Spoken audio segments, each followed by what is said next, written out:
चूहिया के स्वयंवर की कहानी। गंगा नदी के तट पर एक धर्मशाला था। वहाँ एक गुरुजी रहा करते थे। वह दिन भर तप और ध्यान में लीन होकर अपना जीवन यापन करते थे।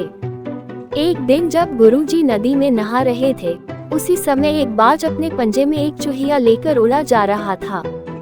जब बाज गुरुजी के ऊपर से निकला तो चूहिया अचानक बाज के पंजे से फिसलकर गुरुजी की अंजुली में आकर गिर गई।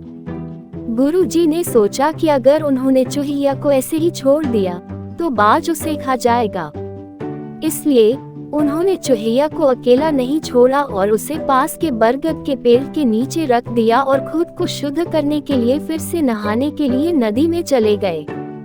नहाने के बाद गुरुजी ने अपनी शक्तियों का इस्तेमाल करके चूहिया को एक छोटी लड़की में बदल दिया और अपने साथ आश्रम ले गए।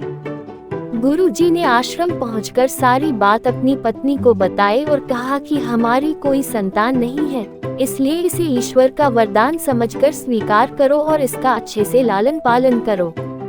फिर उस लड़की ने स्वयं गुरुजी की देखरेख में धर्मशाला में पढ़ना लिखना शुरू कर दिया। लड़की पढ़ने में बहुत होशियार थी। ये देखकर गुरुजी और उनकी पत्नी को अपनी बेट पर बहुत गर्व होता था। एक दिन गुरुजी को उनकी पत्नी ने बताया कि उनकी लड़की विवाह योग्य हो गई है। तब गुरुजी ने कहा कि यह विशेष बच्ची एक विशेष पति की हकदार है।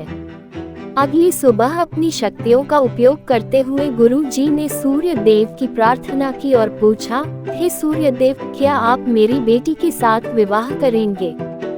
ये सुनकर लड़की बोली, पिताजी, सूर्य देव पूरी दुनिया को रोशन करते हैं, लेकिन वह असहनीय रूप से गर्म और उग्र स्वभाव के हैं। मैं उनसे शादी नहीं कर सकती। कृपया मेरे लिए एक बेहतर पति की तलाश करें। गुरुजी ने आश्चर्य से पूछा, सूर्य देव से बेहतर कौन हो सकता है? इस पर सूर्य देव ने सलाह दी, आप बादलों के राजा से बात कर सकते हैं।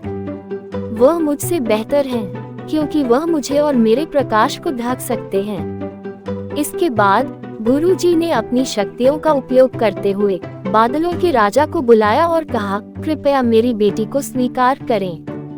मैं चाहता हूं कि अगर मेरी बेटी की स्वीकृति हो तो आप उससे शादी करें। इस पर बेटी ने कहा, पिताजी, बादलों का राजा काला, गीला और बहुत ठंडा होता है। मैं उससे शादी नहीं करना चाहती। कृपया मेरे लिए एक बेहतर पति की तलाश करें। गुरुजी ने फिर से आश्चर्य में पूछा, भला बादलों के राजा से भी बेहतर कौन हो सकता है? बादलों के राजा ने सलाह दी, गुरुजी, आप हवाओं के भगवान वायुदेव से बात करें। वह मुझसे बेहतर हैं, क्योंकि वह मुझे कहीं भी उड़ा कर ले जा सकते हैं। इसके बाद गुरुजी ने फिर से अपनी शक्तियों का उपयोग करते हुए वायुदेव को बुलाया और कहा, कृपया मेरी बेटी के साथ विवाह स्वीकार करें, अगर वह आपको चुनती है तो। लेकिन बेटी ने वायुदेव से भी विवाह करने से इनकार कर दिया और कहा, पिताजी, वायुदेव बहुत तेज हैं। वह अपनी दिशा बदलते रहते हैं। मैं उनसे शादी नहीं कर सकती। कृपया मेरे लिए एक बेहतर पति की तलाश करें। गुरुजी फिर सोचने लगे, वायुदेव से भी बेहतर कौन हो सकता है? इस पर वायुदेव ने सलाह दी, आप पहाड़ों के राजा से इस विषय में बात कर सकते हैं। वह मुझसे बेहतर हैं, क्योंकि वह मुझे बहने से रोक सकते हैं। इसके बाद गुरुजी ने अपनी शक्तियों का उपयोग करते हुए पहाड़ों के राजा को बुलाया और कहा, कृपया मेरी बेटी का हाथ स्वीकार करें।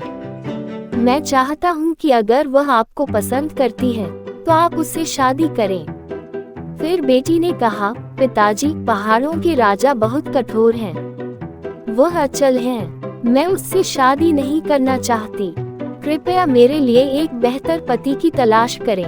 गुरुजी ने सोचा, पहाड़ों के राजा से भी बेहतर कौन हो सकता है?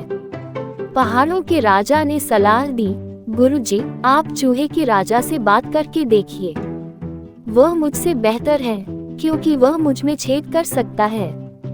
आखिर में गुरुजी ने अपनी शक्तियों का उपयोग करते हुए चूहे के राजा को बुलाया और कहा, कृपया मेरी बेटी का हाथ स्वीकार करें। मैं चाहता हूं कि आप उससे शादी करें, अगर वह आपसे शादी करना चाहे।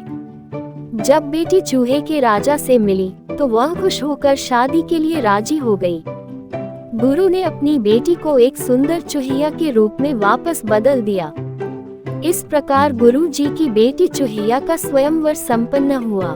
कहानी से सीख, जो जन्म से जैसा होता है उसका स्वभाव कभी नहीं बदल सकता।